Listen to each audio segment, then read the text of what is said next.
Hey everyone, I am Jacob Winograd. I'm the host of the Biblical Anarchy podcast here at the Libertarian Christian Institute. Very excited to be with you guys tonight. I am joined by two of my fellow, not co-hosts for my show, but fellow hosts here at the Christians for Liberty Network, Kerry Baldwin and Gregory Baus of the Reformed Libertarians podcast. How are you guys doing tonight? I'm doing great. I'm just noticing that the Reformed Libertarians have taken over the green room. Yes, they have. Yeah, I don't know if we've ever done a green room, all three of us at the same time. So we have not, according to no, my lights. Right. So no, this is a monumentous historic moment. Although we should have done this for Reformation Day, that would have been perfect. So we'll have to we need to actually plan a Reformation Day live stream next year.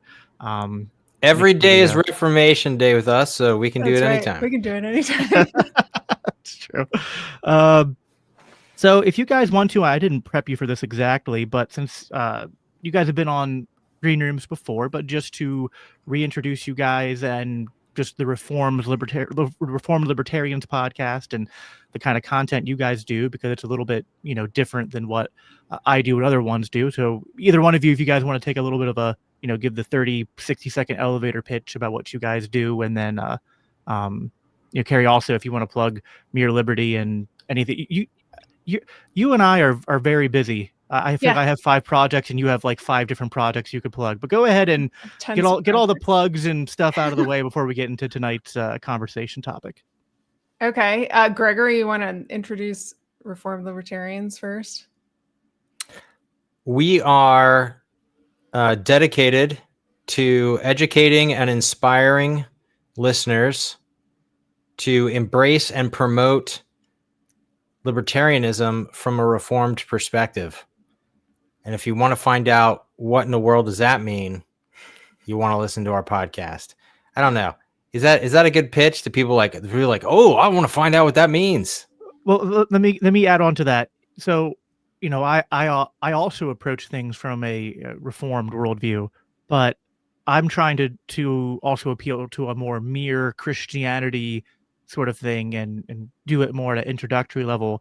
Whereas you guys are like the it's like I'm sort of like Reformed 101, and then you guys go, it's like second level, kind of going deep into the weeds and all of that. So, you gotta. I think what the burden is for Christian libertarians of whatever variety, right? Whatever kind of Christian you are, and you're a Christian libertarian, I think what's called for, and you should consider this your duty, so get involved in this, try to do this, is not merely to relate libertarianism to your Christian faith on a, I was going to say superficial, that's a bit negative, but on a surface level, ethical coincidences, right? But to the deepest level of religious convictions that produce a distinctively Christian theory. That's what we're about. We're about articulating that as scholarly, rigorous, but armchair scholar understandable level of explaining the Christian grounds for political theory. We're not toying around.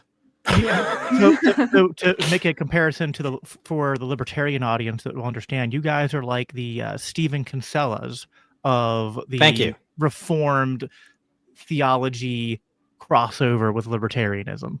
We take that as a compliment. He's a great guy. Compliment, yeah, for sure. Awesome. Kerry, you want to go ahead and Greg, if you have anything else, or? Well, I also want to pitch if any Lutherans, if any classical confessional Lutherans are listening to this by chance, I would like to be in contact with you. I'm working on a project of getting some Lutherans together. So for Lutheran libertarians. So let's chat. Yeah, we need more. Like, I know some Lutheran libertarians, yeah, but they are a underrepresented faction in terms of all the sort of ecumenical dialogue within the Christian libertarian community. So, yeah, no, that's a good idea. By the way, I see a lot of you are watching on the vertical stream, and I'm going to do my best, which I might forget sometimes, to while one of us is talking, to maximize it if we're talking for a long time, so it looks a little bit less weird for you. But you can also, if you just prefer to watch it normally, we have it streaming both vertical and just the regular 16:9. So wherever you're watching, if you're on YouTube, you can click on the channel button to go to the live feed and watch it normally if you prefer to do it that way. But however you watch it, we're happy to have you here. We're streaming to YouTube and X tonight. But Kerry, go ahead and if you want to plug Mere Liberty and the other things you have going on. Sure. So I am the proprietor of mereliberty.com. My mission there is to challenge and rethink prevailing paradigms. It is coming from a reformed and libertarian perspective, but I talk about all sorts of different topics, from abortion to critical thinking to women in the church, things of that nature. So let's see what else. I have my own podcast, Dare to Think, which is actually going to be relaunching sometime early next year, maybe. I've got some work that I'm doing behind the scenes on that. And then I'm also a co-author on the book Faith Seeking Freedom, which is being currently expanded, and not sure exactly when it's going to be published, but it'll be sometime next year. So those are some of the projects that I'm working on.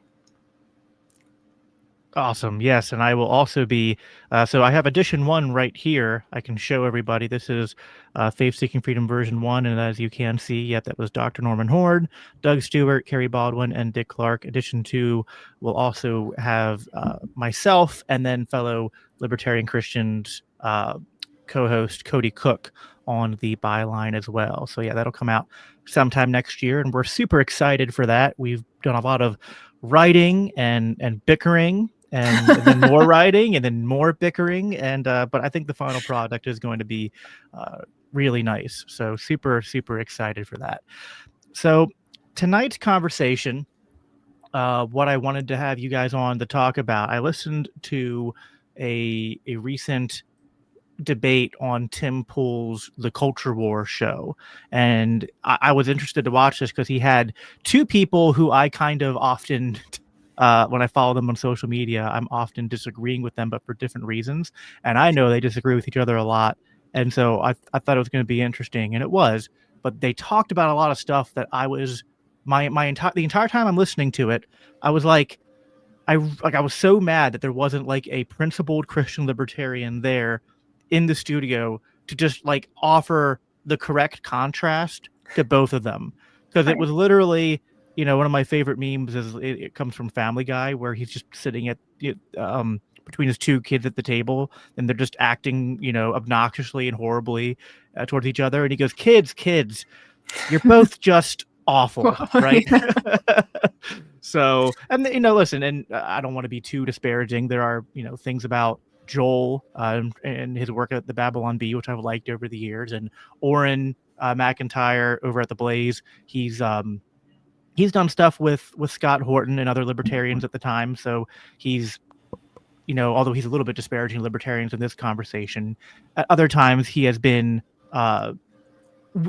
more friendly to us than other conservatives. But they both have things where they're right. Both have things where they're wrong. Even where they're right, though, they're oft, when one of them is making a good point, they're not able to back it up because they don't have the correct epistemology or the correct political philosophy backing up their claims. And so I thought that it would be fun, because a lot of what they get into, they're talking about what is the path forward for America, and then kind of reflecting back on the history of America. And so we're here on the Thanksgiving Eve, if you can call it that, time when people think about kind of the people coming here to America and why they founded and why they settled here, thinking about how America was founded and the history, which can be complicated with high points and low points. And so I think it kind of works to react to this conversation and talk about these things, how we view what's going on in America today, how we view America historically, the Constitution, and obviously we're going to be doing this from a libertarian and Christian and, as we established, reformed worldview with the three of us here. Kerry, I know you also listened to the conversation. Did you have any, just sort of, I guess, like meta level, introductory level thoughts in terms of your takeaways listening to the whole thing? Well, I mean, the whole conversation starts out with, this idea that everybody on the right united to defeat the left in the presidential election when they elected Trump. And then, now that he's been elected, there's less of a reason for the right to be so united. Their differences are coming out. And the big major question is, well, where do we go from here? How do we get to what we want? And what principles are the principles that we're going to actually, put down, put our flag down on? And I remember thinking during that thing, I said, oh, this is the question that libertarians get all the time. Like, oh, this sounds really nice, but how are we going to get there? And it's certainly a valid question. But what I keep hearing over and over and over, whether it's the question for libertarians or even the discussion on Tim Pool's show, what I notice over and over again is people want like central figureheads. They want their, they want their front man. And right now the fight is, well, is it Nick Fuentes? Is it Trump? Is it Thomas Massey? Like, who's the front man? Who's the one that's actually like the totality of the representation of our ideas? And that's a very statist, central planning perspective. And it's one, libertarians can't answer that question. Shoot, we're having fights about whether Dave Smith should be the face of libertarianism. And I think it's just the wrong way to be thinking about it. Like, yes, we have to move forward. Yes, we need to figure out what principles we're going to be grounded on. But it necessarily has to be broad tent if we believe in a free society. And so it's very difficult to say, well, my little niche of Christian nationalism or my little niche of originalist constitutionalism or, whatever other niches are out there, whatever Nick Fuentes is, I can't peg him down. Like that, I think that's the wrong tactic, but that's what people keep on going for is who's the central figure and how are they going to actually get us back to normal, whatever that is. Yeah, no, I think that's all well said. Greg, you decided to just come in here and kind of be the confused Gen Xer who's like, I don't know who any of these people are. I don't know exactly what you guys are talking about, but explain it to me like I'm 5. So we're going to be trying to kind of That's what I was going to say. I was going to put it more entertainingly and say, pretend that I'm in my 50s and that I've never heard of any of these guys and I don't know what they're talking about. So, yeah, who is Tim Pool? Where did he come from? What's his shtick? Tim is just a podcaster. He was originally kind of actually very similar to me. He was like he did a lot of coverage of like Occupy Wall Street, and he kind of came from more of the progressive, like the real progressive left, but not a woke progressive lefty. But when the left went woke, then he was kind of like one of those original people who came from the left and was like, oh, the left left me because they're just going into all this woke insanity. And that did kind of put him into more of actually for a while, a libertarian orbit. And so he's had guys like Dave Smith and Scott Horton on and featured people from the Libertarian Party and movement on his show a lot. But he does like a daily show, which is just like covering the news with a different group of panelists each night. He talks about current events. Yeah, exactly. Yeah. Okay. But then he also has this show he does in the mornings called The Culture War. And it's typically, as the name says, he has people on to do a debate, usually based on something that's more of a, culture war or cultural or something like that kind of disagreement, or something that's going on in the in the culture and the society that people are arguing about, that might be connected to politics and current events, but isn't necessarily just pertaining to that. So okay, so who are the two other guys that he's having a discussion with? Joel Berry is one of the contributors and I think founders of the Babylon Bee. I think he said he was the general editor. Yeah. So I only know Kyle Mann. Everybody else at the Babylon Bee doesn't matter. He is the Kyle, you're the Babylon Bee. That's all I know. And then Auron MacIntyre is someone who, from my memory, I think is one of these people who kind of, and he probably would disagree with the label, but the way I would label him is that he's one of those libertarians turned kind of post-libertarian, where he's a Christian. I guess, as you could say, he's kind of a paleo conservative now. Like, he's still kind of like anti-war and anti sort of like globalist, anti-left, but sort of somewhere between, like, I guess similar to a CJ Angle in a way, but I don't know that he's what's this guy's name again? Auron MacIntyre. He and does what's his platform? He's on the Blaze. The Blaze. Okay. Yeah, he has his own show on the Blaze, the Auron MacIntyre show. That's Glenn Beck's thing. Okay. Yeah. And then he wrote a book once, which it has some interesting insights and some libertarian overlap, called Total State, which just kind of gets at the fact that how, like, even though we don't live in a maybe necessarily completely totalitarian state, that, like, even our market-based institutions and cultural institutions, insofar as they were hijacked over the left, and we kind of saw this play out in COVID, were able to effectively install a sort of, at least temporary, totalitarian kind of apparatus through these different things, and sort of how, like, so he's someone who kind of like, well, we need liberty, but the way we get to liberty is not through liberty. So it's confused and full of contradictions and things like that. Was he taking, this is something that I couldn't figure out, because I'm not familiar with Auron. I'm sort of familiar with Joel and his position, but was Auron taking sort of the Christian nationalist? He's kind of like a soft Christian nationalist type. Like, he's one of those people that says, I'm not a Christian nationalist really, and I'm not putting that label on me, and I'm not going to, like, I agree with everything they're saying, but I guess he's kind of like, I'm not a libertarian, I'm not a neocon or establishment Republican, and I'm not a Christian nationalist, but I'm kind of like saying that, he's almost doing a sort of buffet where he's like taking from all these different camps. And was he positioning himself as a constitutionalist as opposed to, was that Joel Berry? That was Joel Berry. So the general, and we'll get into this, Joel is going to be trying to defend the Constitution, and Auron is going to bring up some criticisms. So I think that's enough. I mean, more of what Joel and Auron believe will come out as we start playing the okay.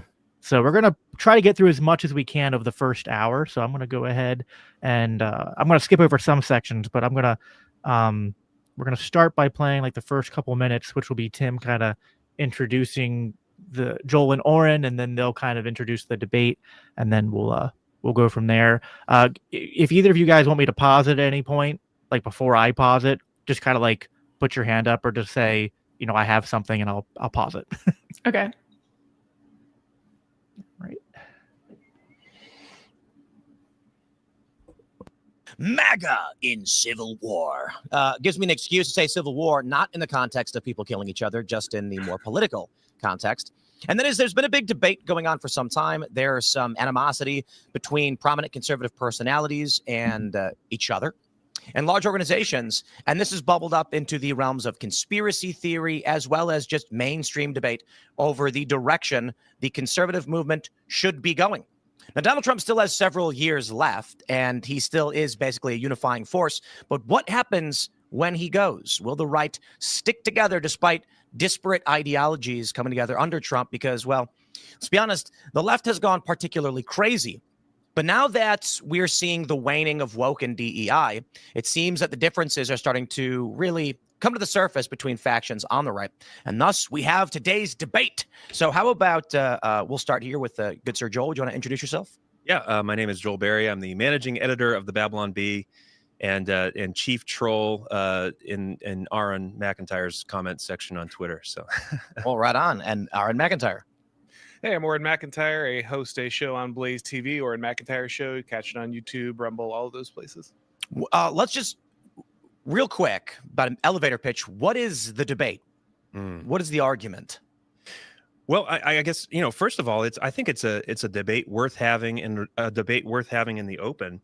And I think it's encouraging that we're having this debate. It's a sign that we've kind of won in one sense. We've made it to level 2. The only interesting conversations being had right now are on the right, between the right and other factions of the right. And we're at this point where we kind of have to define who we are and who we're not, what our vision for the future is. We've been defined so long by what we're against, and that's really easy. Now we have to start kind of being defined by what we're for. So within that, there's a bunch of different issues. There are many different issues. Yep. And so the debate is basically, what is the identity of the right moving forward? I think is that one way to put it? I think so. Do you think that's fair? Do you agree with that assessment? Yeah, I think that's reasonable. I think obviously, as Joel said, what was holding us together was fighting the left. And as soon as you get done, the nature of coalitional politics is the minute you come into power, then you decide what part of the coalition is going to be driving this thing. And I think there's a lot of clashes that were unresolved, even though Trump took power and unified in a lot of ways. You know, foreign policy, a lot of American identity, issues of nationalism. These things were not completely addressed. And so now they have to be worked through in one way or another. And that's what you're seeing play itself out. So that's kind of the context for why they are having this debate, is because they think that they are agreed that well, we have to try to stay unified to keep the left from reclaiming power, but then they're finding that these sort of things that they these things that they thought that they could kind of shove away in terms of disagreements they had are coming to a head and causing major divisions. I got some within thoughts the on right that wing. already. Sure. Well, they're acting like the right is this movement. There's different, it's like different denominations within Protestantism. And they all kind of said, okay, we're going to have this decided get together and support Trump. Give me a break. There are more voting Republicans than there are Democrats. So for the time being, and don't tell me, Biden won, and so that, is up in the air as to a fact. No, that was completely BS. He did not win. That was fraud. There are just more Republicans than Democrats. The Democrats couldn't, scam the election this time. So Trump won. It's not like the right came together to elect Trump together, like on some plan. That's ridiculous. Okay, so that's my first thought. By the way, for YouTube terms of services, Greg is just suggesting this in Minecraft and not in reality. So this is all an alternate reality Greg is speaking of. Anyway, continue. Okay, so the idea that the right, somehow came together to elect Trump. His opponent was Kamala frickin' Harris. Yeah. There's no way the American people were gonna elect that, toilet zombie. Give me a break. Okay, so Trump won because obviously. Yeah, okay, I think that's a good point, because we've been, for the past as long as I can remember, we have been voting for people because we hate the other guy. Yeah. That's obviously that's what's been going on. And conservatives have completely lost any sense of principle.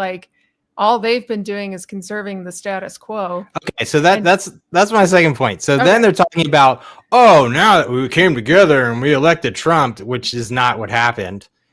They're like, well, now we got to figure out which principles are going to guide our movement. And it's like, you don't have principles guiding your movement. Yeah. And Trump is not a principles guy. So obviously, these people are just living in La La Land. I mean, I'm shocked at how dumb they all sound. Well, that's the problem with having a political party and identity So that's just crazy. based upon we're not the Democrats. And Oh to my be fair, the gosh, what a Democrats bunch of do the same lunatics. thing in reverse. And then so it's always this sort of forestalling of it's always the most important election of our lifetime, right? And so we're always encouraged to sort of forestall acting on principle, on voting on principle or not voting on principle because, well, I guess maybe one day we'll have to do that, but not this election. Yeah. This election, if the other side wins, then it's the end of our country. And again, both sides are always saying that. And I guess it's one of those things where like, because I did vote for Trump this last time around, and I was like, well, maybe, I don't know, like maybe once in a while it's like the boy who cried wolf, and maybe it could be. But still, like even if there are some elections that have some consequence, it doesn't change the fact that the underlying problem is this sort of, the trolley changes from blue to red, but still continues to drive, towards the edge of the cliff. Yeah. If it's a trolley problem, it's just like, that's all we're doing. It's like, what color is the trolley going to be? Blue or red? Either way, Right. we're going to govern like socialists. Yeah, and- but my main impression based on this introduction is that these yahoos are not living in reality. They have no way. They just seem totally incapable of evaluating objective reality. It's just nuts. Well, it's almost totally off the hook. There's that, but conservatives in particular, conservatives have been operating on pragmaticism for so long that they don't have, like, one of the comments that they bring up later on is that this idea of being a principled leader or a principled politician or governing on principles is sort of pie in the sky, abstract, doesn't really matter, doesn't really it's sort of out of touch, and it doesn't get to the heart of the problems. And it's like, guys, we have the problems we have because you guys resorted to pragmatism. And now you're saying, oh, we need to have principles and figuring out what our North Star is and what unites us all. And they abandoned it. And they don't even have a high view of principles to begin with. They think it's pie in the sky. And then, as we'll see coming here soon. So this, I kind of framed the title for this stream like, what is conservatism actually? Because that's what they're arguing about in a sense. And Joel is going to, in this next segment I'm going to play, almost attempt to define kind of what unites conservatism in a way. But then, as you're going to quickly find out, is that it's mostly positions and sound bites. But then when they start pressing for where are we grounding this in, and how are we going to, like, do you have a well fleshed out theory? Like, well, no, we just have to figure it out. So I'll go ahead and bring that back up, and we'll play that next section. And I want to start with this. One of the breaking points, I suppose, or one of the inflection points is Tucker Carlson. It's not just the interview with Nick Fuentes, but also his appearance at Charlie Kirk's memorial and his general sentiment towards Israel, Zionism, or some people just outright said he's anti-Semitic. And we saw text messages from Candace Owens, from Charlie, talking about not wanting to remove Tucker Carlson, though there were donors pressuring him to do so. So it seems like this is the big point. And it seems like the word that pops up every time is Israel. Is this maybe the central focus of what this argument is about, or are there other issues at play? I want to say no. I think Israel is maybe kind of a symptom of the problem, and it can be a huge distraction, and we could sit here for 3 hours kind of going back and forth about it. By the way, I'm going to be adjusting the speed because they all talk at different speeds, but if it's ever going too fast for either one of you, just let me know. Go for it. Israel, because it's such a contentious issue. But I think that the fight is a little more fundamental than that. And Auron, I want you to make sure I'm characterizing it fairly too. But maybe it would help if we kind of, I wrote down a little diatribe here because I wanted to kind of just list all of the things that I think we do agree on, because the question I get all the time, and I've heard you being asked this question as well, like, why are Joel Berry and Auron MacIntyre fighting? Like, why are you guys at odds with each other? You seem to agree on like 98% of stuff. What's going on? So I wanted to kind of define that a little bit. Is that fair? Like, can I just kind of like run through some of these things? Yeah. And then you just tell me like if I'm off, or, if I'm characterizing it well. I think this is where we agree. So in 2006, I was in Fallujah. I was an infantry Marine, thinking I was fighting for my country, fighting them over there so we wouldn't have to fight them over here, that whole line, But when I came back, I started school, I went to university, I realized that the real battle to save America, it wasn't overseas, it was here, because the most dangerous enemy to our republic was running our universities and institutions. So what we've seen over the last 150 years, leftism has destroyed our culture and our constitution. From FDR's New Deal and his devastating expansion on the bureaucracy, the horror of abortion, LBJ's Great Society, it destroyed the black family, permanently dependent underclass. We've watched over a century as our constitution has been eaten away, from civil rights law, which led to the permanent enshrining of leftist dogma, from racial quotas in congressional districts to DEI, to forcing women to change with men in their locker rooms. We've seen the value of our dollar be destroyed by government spending. We've watched as our own nation became a totalitarian state during COVID, and no one has been held accountable for that. We've seen our government and media lie to us again and again. Mass immigration is destroying our culture. Leftist judges and DAs punish good and reward evil. Young men can't afford to buy homes. Young women are completely fried on SSRIs, birth control, and communist religion pumped into their cute, empathetic female brains. Americans are not having babies anymore. Muslim immigrants are. We watch as death to America is chanted from Dearborn. Somali flags are flown in Minneapolis after we fought 2 pointless wars on the false premise that if we fight them over there, we don't have to fight them over here. Young white men were subjected to the most wicked bigotry and racism and discrimination. And all the while, we watched as our quote-unquote dignified conservative class did nothing about it. We heard lofty platitudes, and conservatism conserved very little. We saw our churches. We saw cowardly pastors who were supposed to be speaking truth into the culture and standing against the spirit of the age, instead went along with it. And so here we are, and a ton of people have lost faith in everything. All right, so I want to pause it there for a moment. Kerry, I wanted you to speak a little bit to this, because I know you are I forget where, I know you served. I forget exactly where in the military you served. I know you served. And there's something here where, like, he starts to approach something where I'm like, he's kind of like, all the pieces are in play, but I don't see him connecting the dots, right? Because he's like, man, our economy's crashing, the currency's being debased and devalued, we have all this debt, we have all these sort of like erosions of our liberty here at home. And tyranny also only started in 2020. Right. And then he's like, but he also, like, he started with like, well, I served and we fought these pointless wars, but he only connects it to Muslims. And I'm like, you don't think that, like, you know, the erosion of our liberties and the debt and all this has, you know, anything to do with the military industrial complex? And it was more than just 2 pointless wars. Like, I mean, unless you're, depending on how you, if war is only boots on the ground, even that I think is wrong. But like, what about all the countries where we've done regime change and drone strikes? And so I'm just like, you know, there's something there where I feel like he's sort of like, you know, again, all the pieces are in play, but he's not. So it's like, because he almost sounds like he could be doing a Ron Paul thing and being like, you know, the obvious connection between all of these things is that, like, we have the economic system we have because it allows the empire to be an empire, right? Yeah. But he's not actually doing that. Well, I'm guessing that him and I are probably roughly the same age. My brother was in Fallujah, actually. So, did he say he was in the Marine Corps or the Army, or did he say? I forget if he said.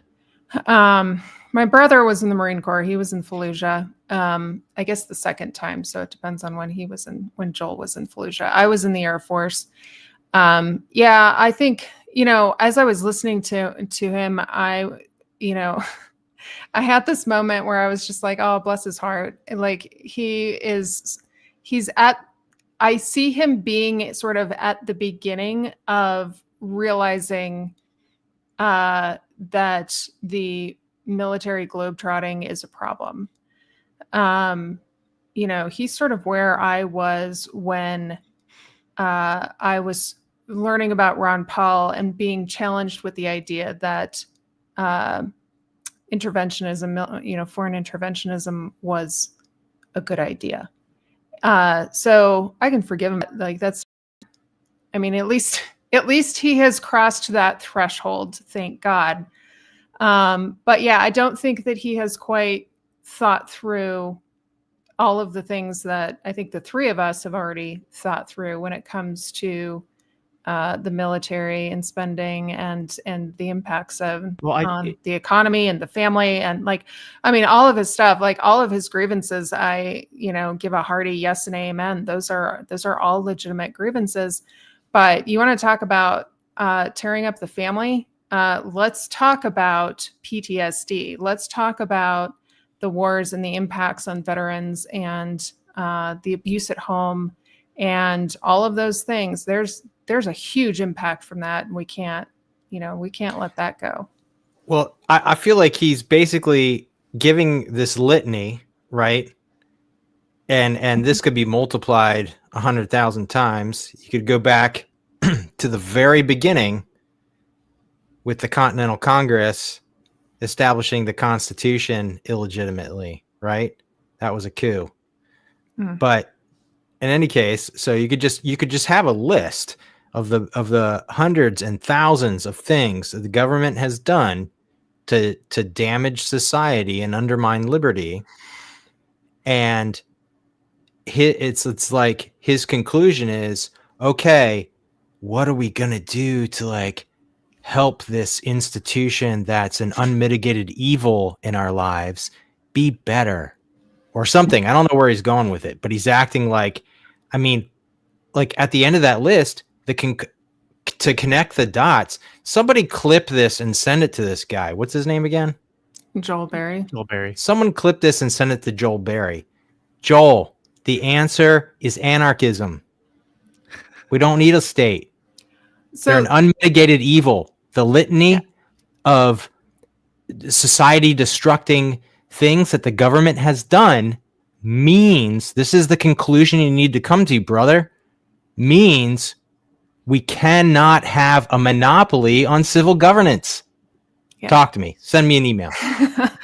well, so okay, so this is another good point, because I hear this a lot. I heard this from Joel. I hear this from Christian nationalists, from paleo conservatives, all of the, we'll say, non-anarchist sort of in our spheres of influence people.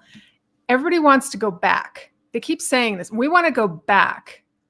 And Joel brings this up. He's like, I want to go back to the Constitution. And Auron's like, which one? Which was a great question, which we can get into later. But the point is you can't go home, Pinocchio. It's like, it's over. We have to move forward. You can't go back. And so it's either you look at the good things that that America was founded on. You can take all those good things, discard all the bad crap, but it's not going to look the same. We're not going back, guys. We have to move forward. That's the only way. And if we're forward thinking in that way, then maybe we stand a chance at acquiring a free society again. But it's not going to happen as long as you're romanticizing history. Yeah, I will say one of the things that we're not going to get too much into here, but since we were talking about Ron Paul and the wars and all that, I think there's a lot of people like Joel Berry who I think try to give a little bit of credit to the non-interventionists to say, yeah, there are some dumb wars. But as Tim Pool alluded to, and then Joel kind of sidestepped, for Joel especially, Israel is a stumbling block. And he claims not to be a dispensationalist, but I follow these guys on Twitter and I see what they post, and he is constantly railing against guys like Scott, guys like Dave, guys like Ron Paul, guys like Tom Woods, people at the Libertarian Institute and the Mises Institute, because we're principally and consistently non-interventionists and against foreign aid across the board, including for the nation state that calls itself Israel. And he's spending his spare time listening to Prager University. Is that the problem here? Maybe. Yeah, I mean, to some extent. And to some extent, it's a mixed bag of, even though he's not a dispensationalist, he does, I think, have some Christian Zionist and at least dispensationalist influenced views in terms of the covet. So I think he gets this sort of like a cop out to say he's not a dispy, because some people will do this by saying like, well, I don't believe in the rapture and I'm not, like, they're eschatologically not dispensationalists, but there's a lot of evangelicals who are still covenantally so he's just an independent evangelical, right? Yeah, probably. Yeah, so where do you go to church, Joel? Let's talk about that too. Now to defend, generic non-denominational evangelicals, there are ones who have, at least on the covenantal level, embraced the Reformed view, right? Like, I go to a non-denominational church that like part of our becoming a church member is reading through the Westminster and London 1689 Baptist confessions and understanding covenant theology and distinguishing, ourselves from the more dispy crowd and all that. But Joel is very much, and then he also has this thing, which again is complicated, but it's like, well, we have to be pro-Israel because Muslim bad. Right. Like, right. which is like, because of Dearborn and Minneapolis. Does he live in California? I don't know where he lives. But I will say, like, this gets so complicated. I don't want to like go too far afield of what we're going to talk about. But like the Muslim thing is one of those things where, like, yeah, there are some examples of some Muslims coming here and committing crimes or advocating for things that are bad. And then there's also just a lot of like fake news and clickbait garbage stuff that's on social media that's just designed to whip people into a fearful frenzy and sort of accelerate this culture war tension. And people are there's just so many people who are kind of uncritically reacting to things like that, because there's like, I've looked into the Dearborn, Michigan stuff, and like there's a couple examples of things that are bad, and then there's a couple where like deceptive editing and whatnot, and then you look into it and you're like, oh no, like there was a peaceful parade and they marched through the streets, and like, I don't know, like you can have opinions about that and criticize Islam, but it's like, I don't know, it's like, although like they're instituting Sharia law and all this stuff, I'm just like, where? Like, I always ask them, like, where even in Europe, it's like, where they actually instituted Sharia law and they're actually like in charge of the criminal courts and legal systems and, turning any province in Europe or America into a civil Muslim district. And it's like, I haven't seen evidence for that happening. Yeah, you got a Middle Eastern immigrant rape problem all over Europe. That's for sure. Yeah, that did happen. Yes. So I do think that what they're doing is setting up parallel courts for their own people.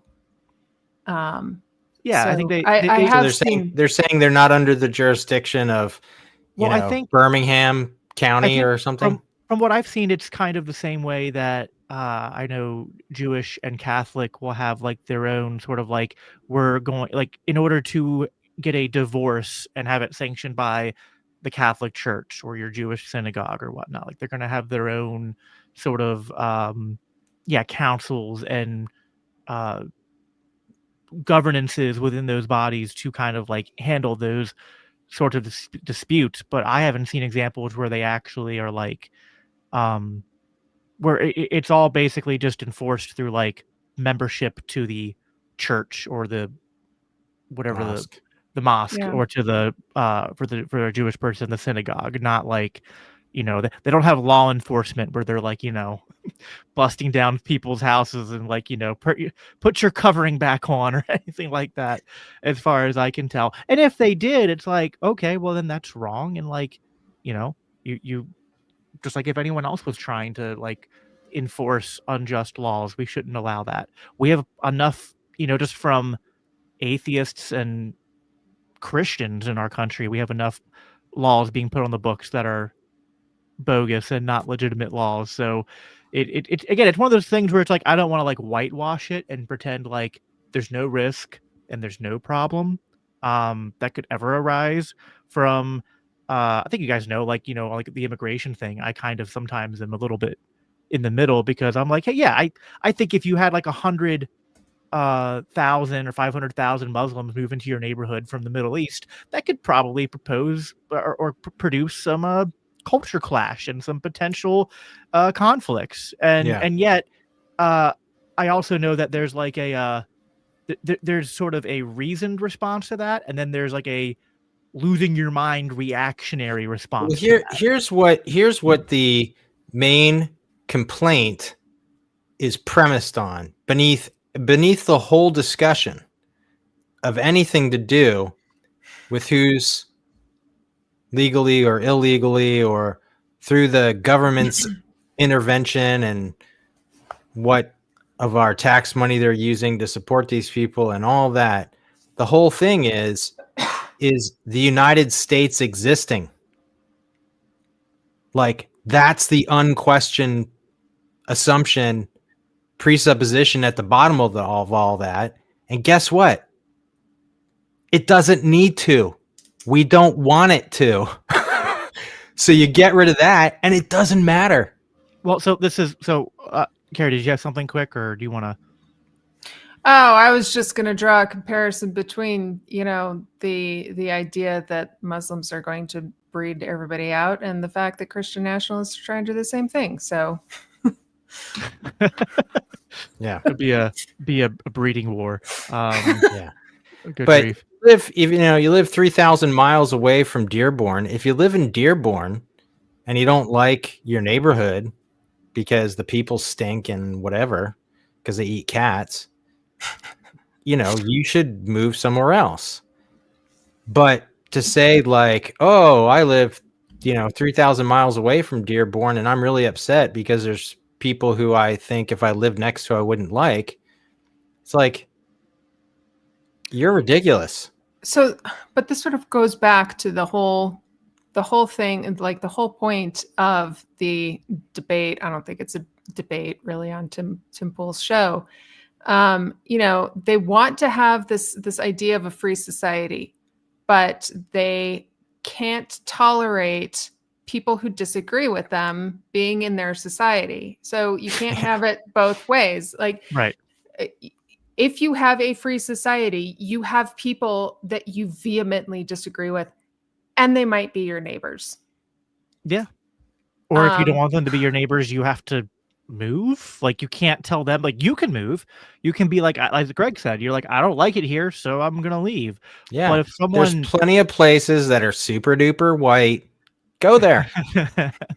Don't say because the United States of America, at least the 48 contiguous, the lower 48, we're like this bounded jurisdiction that we need some uniform policy. No, we don't. The United States of America can cease to exist. Right, or at least the current governmental apparatus that we're speaking of, and the concept of like America and like a landmass or even a people who might identify as American to some extent, like that can potentially be salvaged. But we'll get definitely. This is actually the people in the land are here, but Yeah. like the governing structure and that we're a thing and we're all in it together and we've got to make it work together. No, we don't. Well, and that wasn't even, so we're going to get into this. They're going to start quickly getting into the Constitution and these legal principles that we want to talk about. So let me bring them back up. Of people are like, just burn it all down. And I think I would say that we kind of agree with the problem, right? Like, sure, you would be on board with all of those. Yeah. And I think that's what, Auron and I are polemicists. We're really good at pointing at something that sucks and saying, hey, look at this. This really sucks. And that's easy mode. The hard part is like pointing the way out. What do we do now? How do we get out of this? How do we turn it around? Can it be turned around? And I think that's where Auron and I we diverge a little bit. And I kind of wrote 3 points that I think maybe we can kind of delve into deeper. The first thing, I think the Constitution is still relevant, and I think we can get back to it. 2, I believe that your political theory over relies on like the political theory, realpolitik, kind of like a spiritually devoid realism that I think is a little imbalanced. And then 3, I believe that there is a way back. I don't think like the only way out is through. I think that we can claw our way back. Well, I have a question on your first point. You said, what was it? The Constitution is still relevant? How did you say it? Yeah. So, one thing that is often said by kind of the dissident right or post-liberal crowd is that, you hear this quote from John Adams all the time, that our Constitution was made for a moral and religious people. It's inadequate for the government of any other. We're no longer a moral and religious people. And so the Constitution it's inadequate, and there is some truth to that. But I also think that that it's not too late. When you say the Constitution, do you mean the original intention? Yeah. I would say that. Blasphemy should be illegal. Well, blasphemy wasn't outlawed in the original Constitution. Blasphemy is illegal. At the founding of this country, when the Constitution was, yeah. You couldn't blaspheme. You also couldn't swear in public or say obscenities. Correct. And the interpretation. The important thing to understand about the Constitution is that we interpret it wholly differently from how it was interpreted by the founders. In that, it only applies to federal law. Meaning, if you lived in Virginia and Virginia said guns are banned, then guns were banned. Yep. But the federal government couldn't ban states from allowing people or couldn't ban the ownership of guns. So when we look at the Constitution right now, and people say it should apply, they're talking about a dramatically different interpretation. Right. Yes. And go ahead. When you say the Constitution is still relevant, the question is which one, right? Because as Tim has pointed out, after the incorporation doctrine, we radically changed our understanding of what the Constitution meant. Of course, another radical change comes. I mean, we don't number our republics, but we have changed the fundamental meaning of the Constitution many times over. When we got rid of the Articles of Confederation, we were one country. When we instituted the Constitution, we were a new one. When we instituted the 14th Amendment after the Civil War, that radically changed the way that federalism works. We basically destroyed the 10th Amendment right then and there. Incorporation doctrine changes it again. The civil rights regime more or less rewrites the entire Constitution, our understanding of it. So the question is, I have for most people who want to return to the Constitution is which one? Because what I find is most conservatives say, oh, I want to go back to founding. No, you don't. You don't want to go back to what the founders actually believed. You don't want to go, and that's okay. But let's be honest about what we're talking about. What we believe now, what conservatives in the 1990s believed, what they believe now is radically different from what the founders believed. And if we went back to what the founders believed, most people saying, I want to return to the Constitution would be up in arms and they'd call it some kind of religious Christian nationalist fascism. Like they would. They absolutely would. They wouldn't let the Immigration Act of 1790, like they would not support a return to those things. So that's critical when we say we can go back. It's going back to what? When? I agree. All right. So yeah, this kind of gets into a lot of what I want to talk about, which is I think that Auron has a good point here, which is actually, I think, to be consistent on this, like it's better grounded in the kind of critique we would give of the Constitution as Christian libertarian ANCAPs, which is that this is part of the problem with the Constitution. He's going to get more into this later, of course, but that like he brought up like the originalist interpretation, right? Well, I don't want to jump the gun too much, but like if you're going to have this whole idea, this has always been my problem with constitutionalists and minarchists since I like became an ANCAP, is like if you're going to say that we can bind a state to a contract and be like, and that's the way we're going to have government, and government's constrained by the contract, then it can't be this like dubious thing of like the contract needs interpreted by original, like if the people change or something about like the government changes, like then the contract has to change, but then it has to change through like the creation of a new contract and everyone signing on. But the way the Constitution was made, there's so many ways to kind of change it and to change the interpretation of it and the application of it over time that don't involve actually like and the Constitution wasn't even, I think, ratified in a libertarian way anyway. But even if you're going to grant like it's not like every time the Constitution changed, they stopped, had a new constitutional convention and sent delegates from every state and then agreed upon a new constitution every couple years or every couple decades or whatever. Joel Berry's in over his head because he's obviously advocating for some vision, and in his mind, this is getting back, rescue. We can do it. We can revive the Constitution, or I don't know, it's legal force or something, whatever he has in mind. This idea of what a country, a nation, a federal government, and particular states that functions with whatever view he has. He's like, this can be done, but he obviously was not a liberal arts major in college. He didn't study history. He probably doesn't know very much economics, and he probably didn't study political science, so he doesn't know what he's talking about. To steelman his perspective, though, I think he means all the bloated, from a let's say at best a classical liberal perspective, right? So if James Madison or somebody, one of the founding fathers that wasn't like Hamilton, had a good view and was like, okay, you're now on the Doge committee. Where would you start making cuts? And can we get the federal government to just do, what's authorized in the Constitution for it to do? Cut it back to like, 3 cabinet departments or something. And I'm like, so he like, I think maybe that's what he has in mind.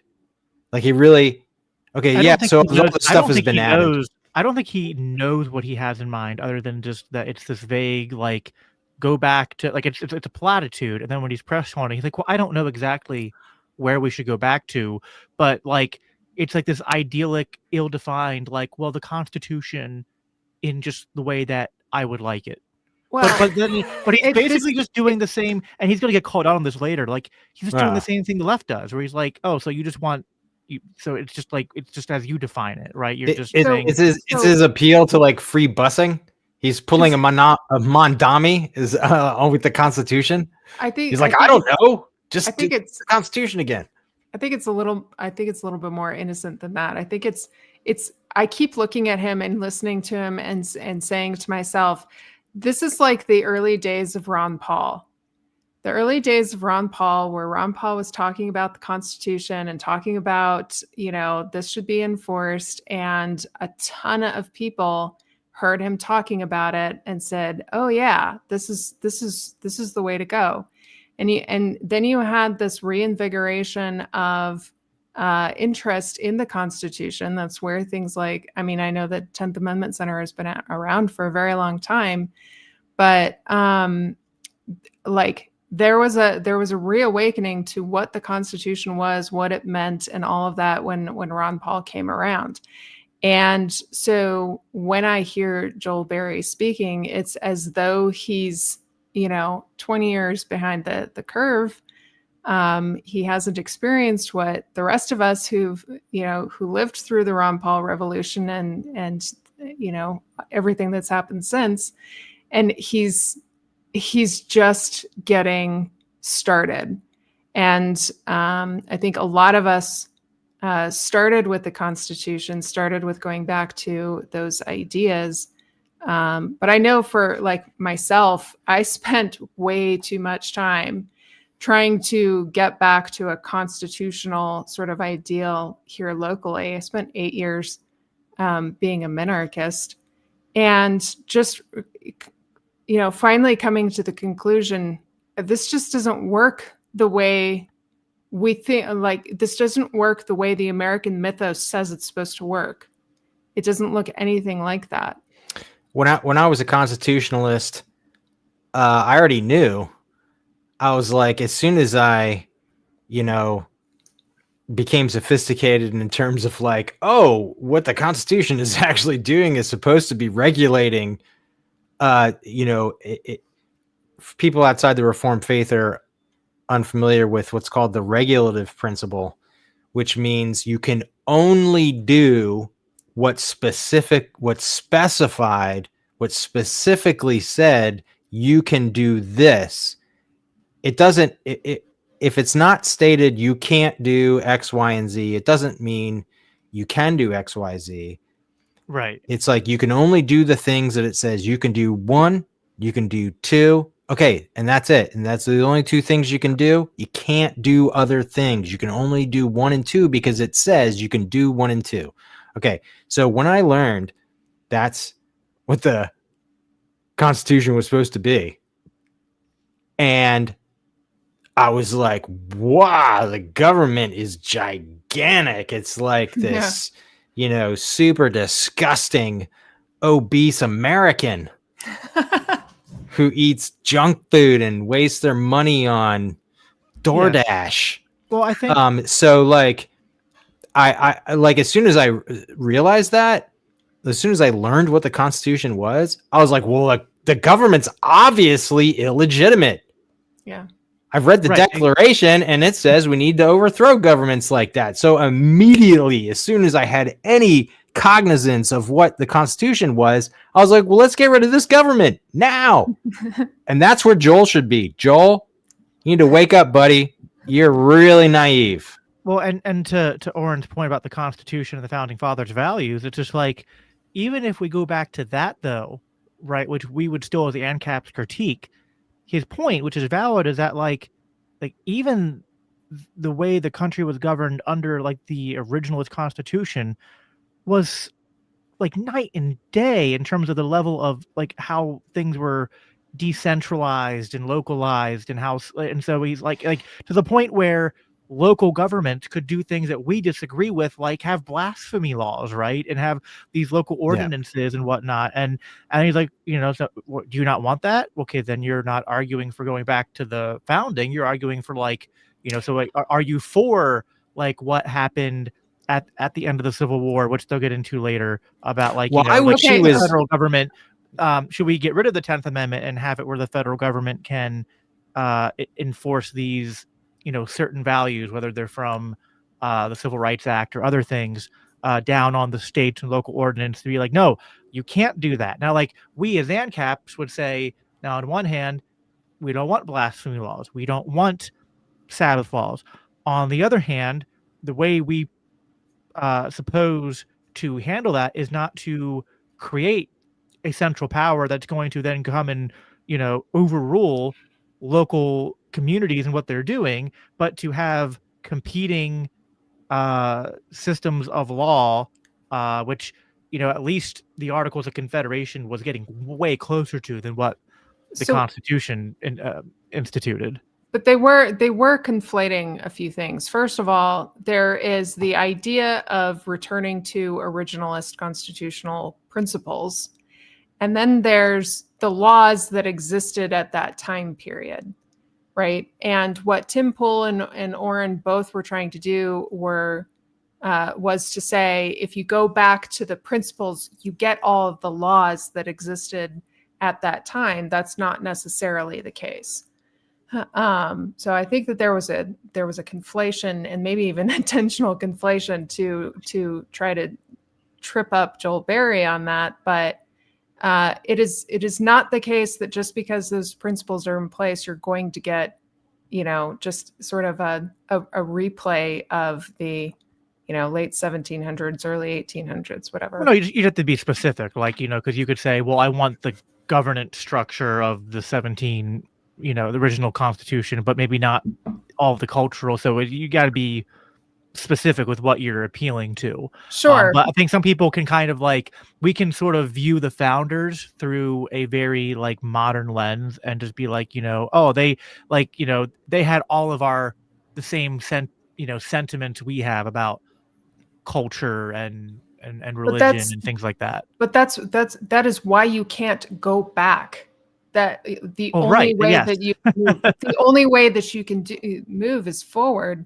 And so any evaluation or analysis that we have for those constitutional principles are going to be interpreted in a 21st century lens, with an aim to move forward. And so we can, like I said before, you can take the good and you can discard the bad, and you can try again, and you're going to run into new problems that then we have to solve. And the cycle just keeps going. Well, so if he himself had the interest in the Constitution that, let's say, non-libertarian Republicans who became fans of Ron Paul, they became fans of Ron Paul, and they're like, "Oh, the Constitution sounds really important. Maybe I should find out about that." And they started reading Ron Paul, and so on. If he developed that level of, even I'm saying that basic level of sophistication, that would be great, because then one of the things he would be saying was, well, a centralized national bank is unconstitutional. Right. The Federal Reserve is illegal. Well, that's illegal. But that's so the other. If that dawned on him and he was like, yeah, well, what I mean is we need to get rid of the Fed. Then we're like, yep. Yeah. But then ending the Fed means no more money to Israel. So that's a major tripping point for, unfortunately, a lot of these. Okay. So again, these people hit a point where they're like, I've seen Ben Shapiro do the same thing. Ben Shapiro used to be against talking about the Federal Reserve because he said, well, most of the people who criticize the Federal Reserve are anti-Semitic, which is a code word for they don't support Israel. Then he started to tell me Jews run the Federal Reserve withoand telling me Jews run the Federal Reserve. Yeah, holy cow! Just go ahead and perpetuate that stereotype. Right, exactly. Man. And then he started to soften a little bit on it to be like, yeah, maybe the Federal Reserve should at least be audited, or maybe we need to And then as soon as October 7th happened, then it's full blown back to, but I don't know if you guys have seen this, and I'm not making this up, but back when Ron Paul was running in 2012, Ben was constantly like all the time smearing Ron Paul as an remember that. anti-Semite. Even though like anyone who's ever listened to Ron Paul for like 5 minutes would be like, this guy? You're saying this guy is a raging anti-Semite Nazi who wants to kill Jews? Like, seriously? Like, at one point, Ben Shapiro said that, like, Ron Paul is literally fantasizes about strangling Jews. I was just like, yeah. So, I mean, yeah. So it's absent. But this is the problem. That there's people who they have. No, and Ben used to say he was, like, you know, a fiscal libertarian, right? But he's not. Because the problem, these people will sometimes try to say that, okay, we're pro-liberty and we want to go back to small limited government, we're constitutionalists, but they're not, right? Because when they run into these other things that they want to keep, right, they're like, well, we want to. And anyway, there's Auron's going to call him out on this later, so we'll keep playing here, and I'll add more commentary when we get to that point. So the question then becomes, if we're trying to maintain a constitution, a government, I think Auron makes a good point of when, which one, what is the actual argument for what the country was and why we support it. And this is it's frustrating to me because I hear this a lot from moderate or mainstream conservatives, arguments about defending the Constitution. Well, the left says quite literally the exact same thing, but they view it very differently. So what I think we're seeing is... What do you mean by, like, give me an example? The leftists argue that we have free speech, but free speech never included hate speech. Hate speech, of course, is speech meant to deride or denigrate minorities or specific groups of people. Free speech meant you could express your opinion, including burning flags. The right says, no, burning a flag is out of the question, but you are allowed to disparage whoever you want. There's different interpretations of what the First Amendment was supposed to be. So if you go back to the founding, free speech was no blasphemy. You certainly can't lock yourself together in the middle of the road. That was nonsense. Now we have a wholly different view. In fact, George Carlin got arrested for swearing. You couldn't swear back then. You couldn't say obscenities. Right. So we certainly don't believe in free speech as the founders saw it. We don't believe in free speech as they saw it in 1830. We have a different interpretation. And since the past maybe 15 or maybe 20 years, there's been a bifurcation in American culture as to the understanding of what all of these amendments actually do, notably the Bill of Rights, but even up to the 14th Amendment now, where the argument is anyone born here is American, whereas the right argument is no, this meant if you were born here at the time, you were a citizen. So I don't know what we're trying to maintain or restore with a constitution other than we have a moral worldview. We use some of the amendments to defend and uphold that moral worldview. To be completely honest, if the majority of people in this country decided the 14th Amendment meant something different, it would be applied that way. So the Constitution really is largely a symbol. So this is really critical. And this is what I want establishment conservatives to understand. Look, I grew up on talk radio conservatism. I totally understand these pitches. I believe all these pitches. I'm familiar with what they're saying.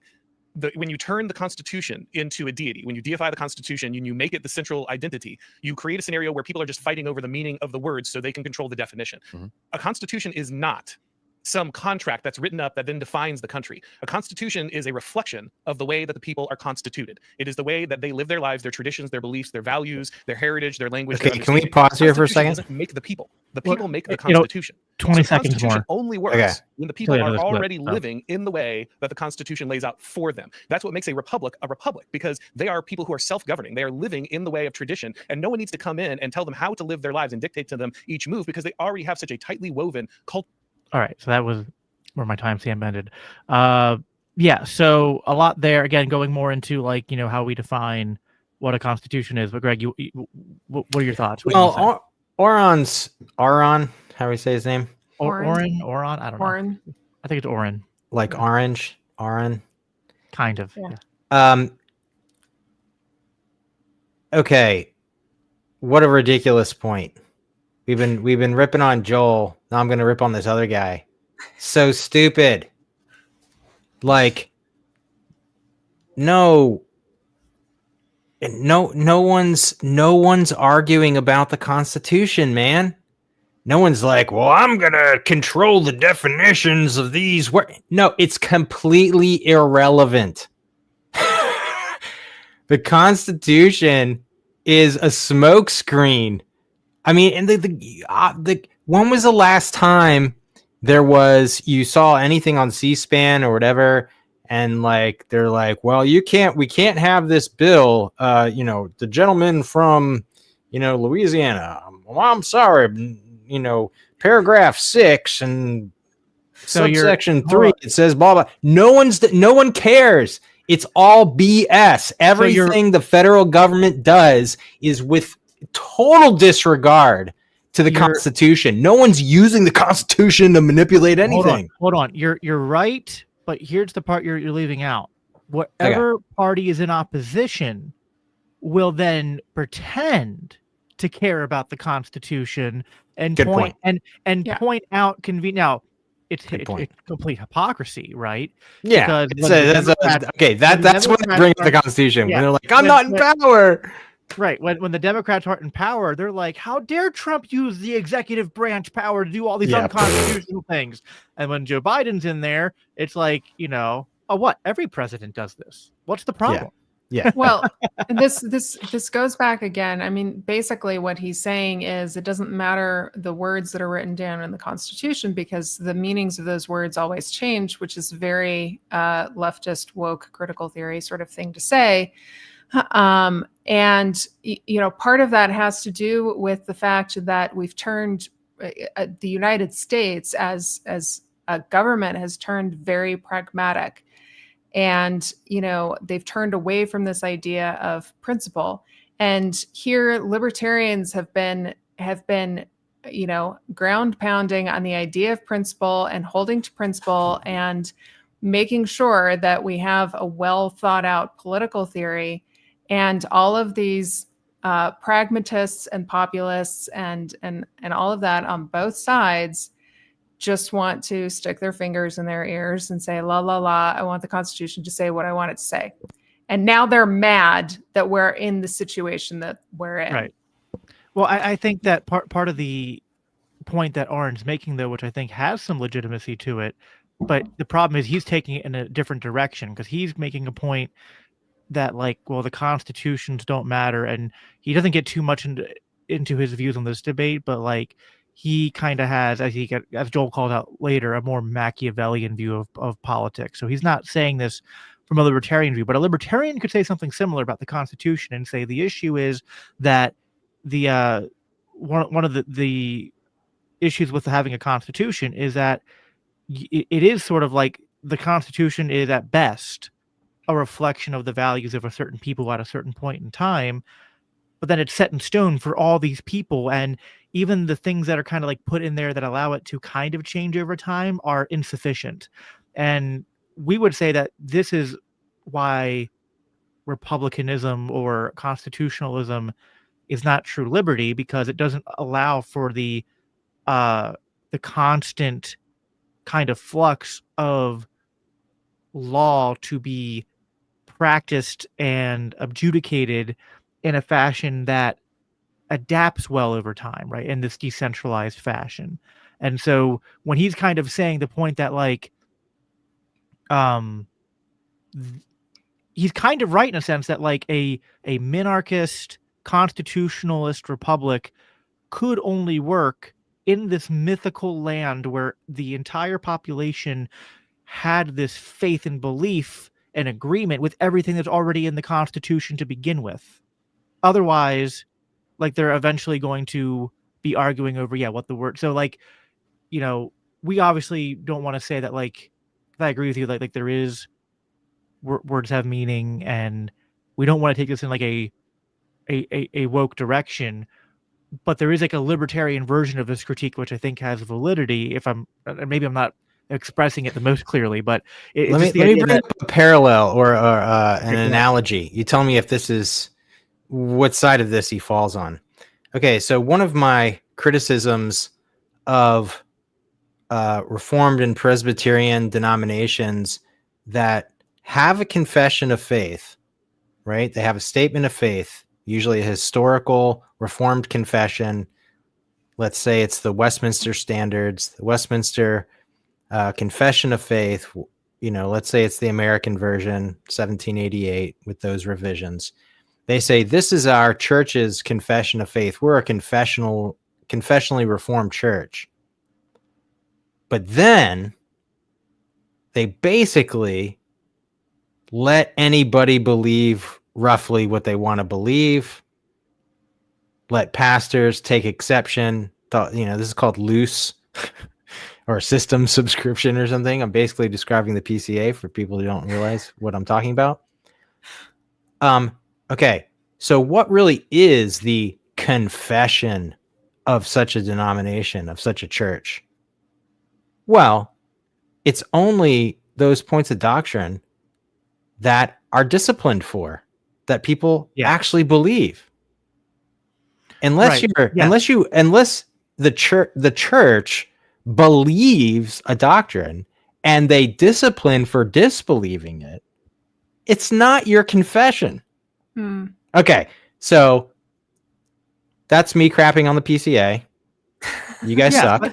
But yeah, there's a point to this Also- where like the real U.S. Constitution is the way we're being governed right now, in a way. Right? Exactly. Yeah, there is no rule of law. It's Right, we just don't- whatever they're doing. Our point. So like this is where like Auron, because I have outside knowledge. Like, I know what Auron says in other places, and like he does make, I think, this like observation that's like he's pointing to a real thing, but then just taking it in the wrong direction. So like he's pointing to it and be like, this is why constitutions and limited republics don't work. And so we just need to understand that politics is power. And so we just need to be comfortable with just using power. And I'm like, no. The issue is this isn't liberty. Okay, so now I know. So let me guess. James Lindsay calls him woke, right?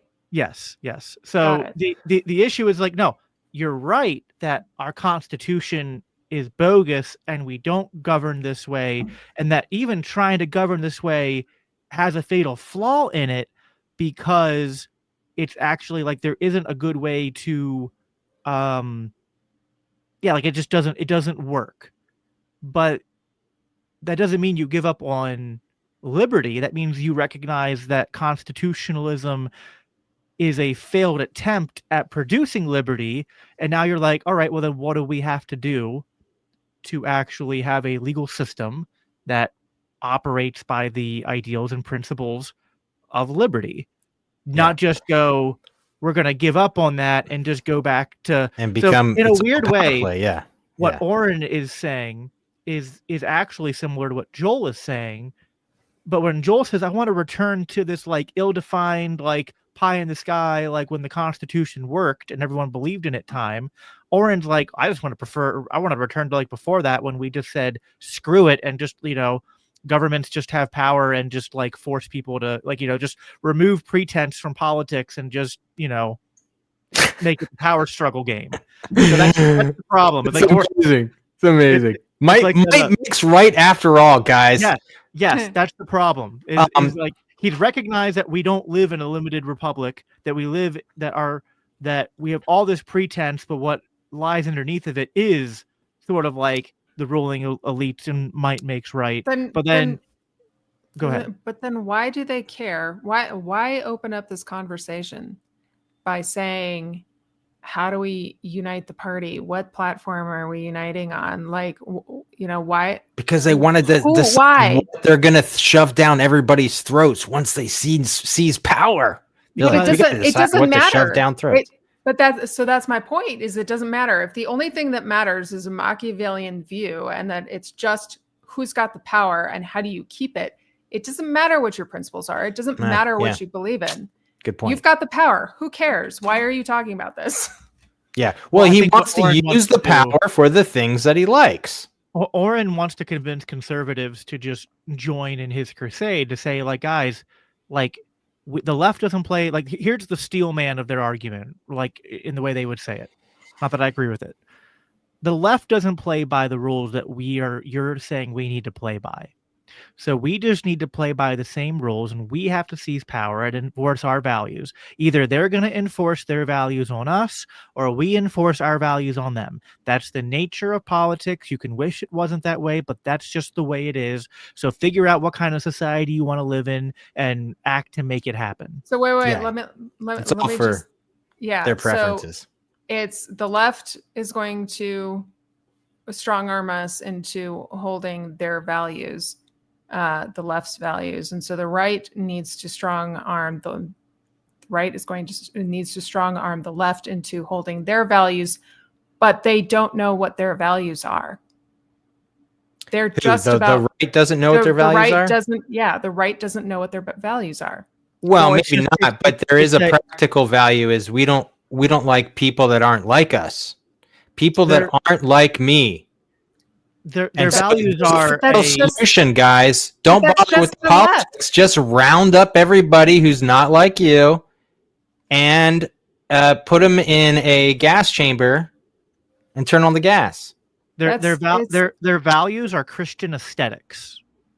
and sometimes not Yeah. even actual Christian aesthetics, but what they think are Christian aesthetics, right? It's Yeah. like we want the streets to. It's like the streets are clean, but in a Christian sense, right? Like that's what they want. But Yeah. it's superficial. It's nominal. Well, so anybody who's listening to this, I don't. What do we got? You got numbers on who's watching? We have 135 people watching at this point in time. That's Although nice. by the time this has like gone fully circulated, we'll probably have somewhere between 500 and 1,000 who have tuned in. All right, I'm talking to, if you're watching this live right now, 9:26 Eastern Standard Time on Thanksgiving Eve. I have a message for you. If you're one of these people listening and you're thinking, well, I don't know about this full-fledged stateless civil governance, this non-monopolistic libertarian anarchism. I don't know about that. Why? Because you're attached to some idea of the rule of law, right? I already know that's what's got, holding on to that piece. You're like, I don't, what are these guys saying? It sounds like chaos. There's an article called Anarchism as Constitutionalism by Roderick Long, Long. There's a lot of stuff Roderick says that is total baloney, but he's right about this part. Yeah. I forget which episode Reformed Libertarians podcast has it in the notes. Maybe it's episode... It might be the 3, 4. the legitimacy one. Yeah. Yeah. In any case, it's probably episode 3. But just you could look it up. You can probably find a PDF version, and this is going to help you conceptualize stateless, non-statist, non-monopolistic civil governance in a way that's actual constitutionalism, that's actual rule of law, and not the facts on the ground that we have now, which is power politics. And you can't manipulate it to your best interest. Yeah. No, I agree with that. Let's play. We're not going to be able to get through everything I had, but let's play at least one more clip here, which I think will be a good place. That's right. This has been illuminating. I'm shocked that you people waste your time listening to this garbage. Holy crap! This is so ridiculous. You gotta meet people where they're at, Greg. You gotta go down into the muck and be like, be like, we have something different to offer here. So yeah, let's wait. I'm gonna do my Tim Pool imitation. You ready? Here we go. Okay, go for it. Oh boy. Cultural identity, that everything is second nature. They govern themselves, which is to say the community governs. It is tied to those traditions and those beliefs. The Constitution has never and will never compel people to live in a particular way. And when you turn the Constitution into this, the thing that defines you as a people, then it's just about arguing over what that document means. And that's why we so radically changed what the country is, because we abstracted ourselves into this legal definition that can be manipulated by people making arguments rather than tying it to actual beliefs, actual religion, actual tradition. Well, so you're partially right there in the sense that the Constitution and our laws are a reflection of the people, but you're kind of doing this postmodern thing where, at some point, what do words mean? People define them differently. It's whoever's in power is the one who makes the decision. I'm a moral realist. I believe that words actually do mean something. You can determine what words mean based off of the intent of the person who wrote them to the best of your ability. While yes, the people create the Constitution, I also think that the Constitution and the laws shape the people. And I'll give you an illustration of this. So, if the Constitution is just a snapshot of the people, why do we have to write it down?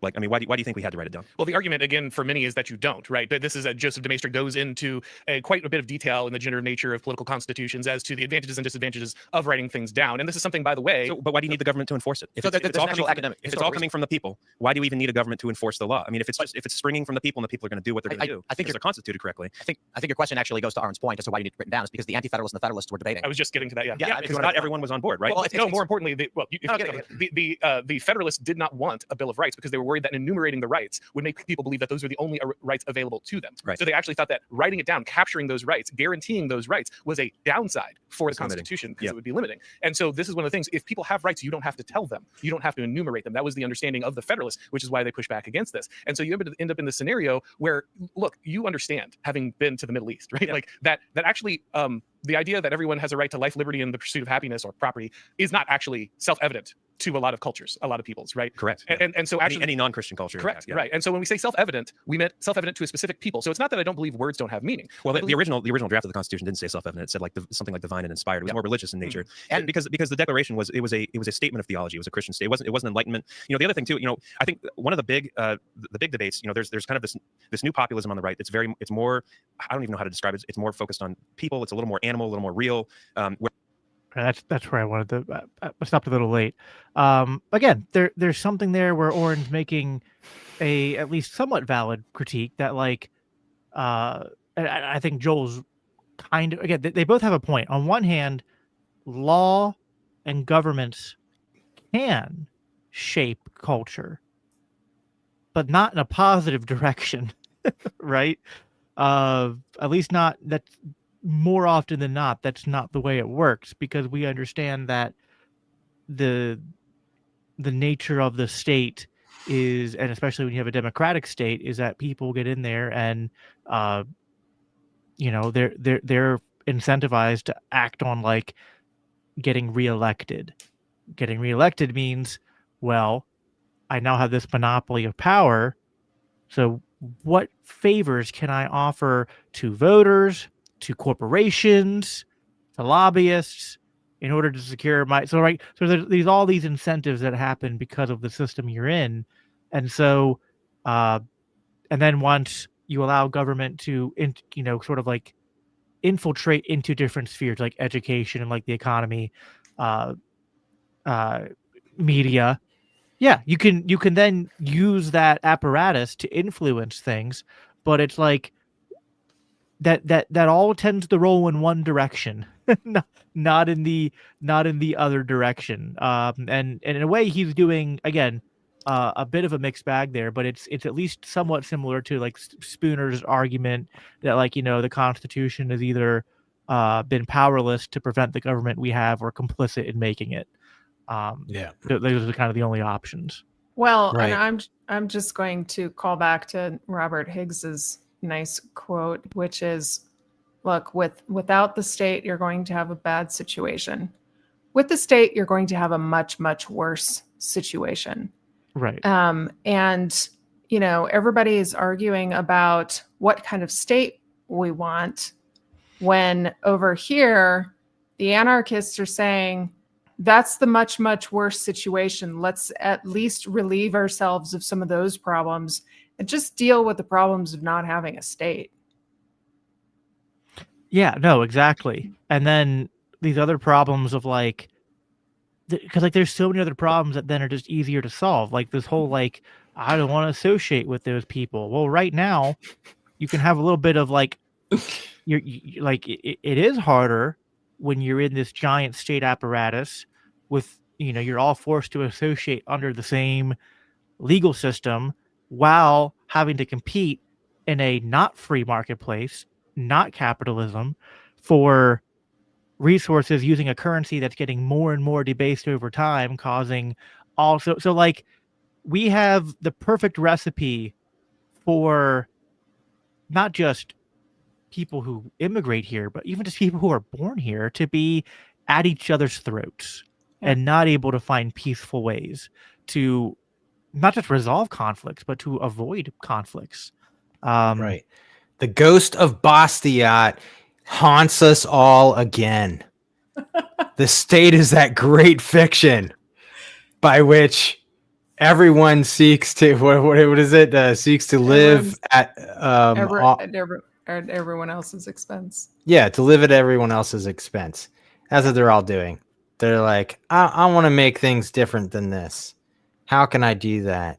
I guess I have to force everybody. Yep. Oh, really? Do you? Yeah. What a waste. All right, so let's pray for Tim Poole. He's not a professing Christian, is he? No, he's an atheist. Pray for Tim Pool. Pray for Joel Berry. Pray for Auron MacIntyre. MacIntyre. MacIntyre. Pray for these guys not only to come to faith or grow in faith if the Lord has regenerated them, but that they would snap out of it, see the light, see the libertarian light. And I have a feeling each of these guys probably suspects that they've considered libertarianism before. And I've heard that kind of talk from from Kyle Mann and the Babylon Bee guys, and I'm not sure that's the case. That's Yeah. seriously Well, again, considered. there's both, and like, if you go back and listen to the whole thing, there's times where both of them are like, because sometimes people can, if they don't have a sound philosophy, they don't have a sound epistemology, Yeah. they can just kind of moral intuit sometimes their ways into saying something that on the surface is correct, but then they have to couch it and like back off of it because they don't have the correct backing for it, right? Like there's times where Joel is like correctly pointing out that, Auron's kind of doing this thing where he's kind of being slippery with language and kind of drifting into this postmodern kind of, woke way of approaching politics. So there's times where, Auron's right for calling out Joel for being like, hey, you kind of like, you're trying to appeal to like liberalism and to this idea of like liberty and limited government and all that and constitutionalism. But like, he points out all the ways where he's inconsistent in that. There's a point we didn't get to where it was a few minutes from where we stopped, where because I brought up the Federalists versus the Anti-Federalists, and he brings up that like one of the issues is that that the Anti-Federalists were right about is that like you can't have like the sort of cause and effect of like once people think that like their rights have to be enumerated, then that's a very slippery slope to our rights come from government, right? And that's one of the major issues that I think the Anti-Federalists were right about. And then the other part about like, again, there's this just glaring contradiction then on the other side with Joel, which is that he wants to have a limited republic but still be a global empire. And I'm like, even if I was a minarchist and I believed in the idea of a limited republic, and I'm like, well, you can't do both. You can't be a world empire and a limited constitutional republic. And even the founders, as imperfect as they were, knew this.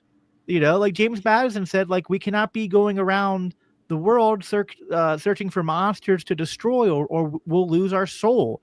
George Washington said that we should have trade with all and entangling alliances with none. So like they had glimpses of the truth, but like at the end of the day, I think what we've pointed to here is that everyone likes the idea of liberty until it's like it butts up against something that they don't like, and then they contradict themselves. And then when they contradict liberty, they create, just kind of in the same way that like fiat currency and money spending creates these bubbles in the economy.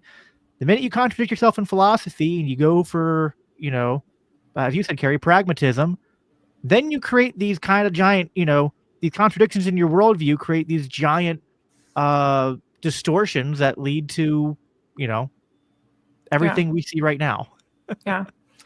I feel like if there are people listening to this that are sympathetic to a might makes right Machiavellian approach, those are people that we probably cannot as easily appeal to and have a discussion with. And so it's more naive, wannabe constitutionalists like Joel, I think, that are probably they need to do some more reading. You get plenty. I don't want to sound like one of those guys is like, do the reading, but it helps. It helps. You get through these discussions sounding less like a dum-dum. So let's recommend. Yeah, good. I hear what you're saying, but at the end of the day, I think they're more similar than they are different if you zoom out, because that's the point I was trying to get. That like they're both doing the same thing. They're both going, I like liberty up until this point where people I don't like get to do things I don't like. Right. That's kind of at the end of that. Like it's kind of the same. And they can't. And we agree. We obviously don't like things that we don't like. Right. But we don't think coercion on principle. We think it's immoral and unjust to use coercion to stop them doing it unless the things we don't like are coercive. Right. So look, people, how do you differentiate when you can use coercion or not? It's when the things you don't like are themselves coercive. Exactly. Then you can use coercion to stop them. That clarifies. Other things you got to just, you got to move or just suck it up. And in addition to that, it's not just people are doing things that I don't like. There is still a very strong sentiment that we can get to some sort of shining city on a hill, utopia or near utopia. That the point of government is to order society in such a way that everybody is flourishing, everybody is peaceful, everybody like conflict goes away, or it's easily solved by the system that they've set up. Like there's this idea that you can get to at least a near utopia. I don't think anybody would say, a perfect utopia, but there is that idea. Whereas I think all of us from an anarchist perspective, we recognize that that's not achievable, right? That problems are going to come up and conflicts are going to come up. And that there, when you have a state, those things get magnified, right?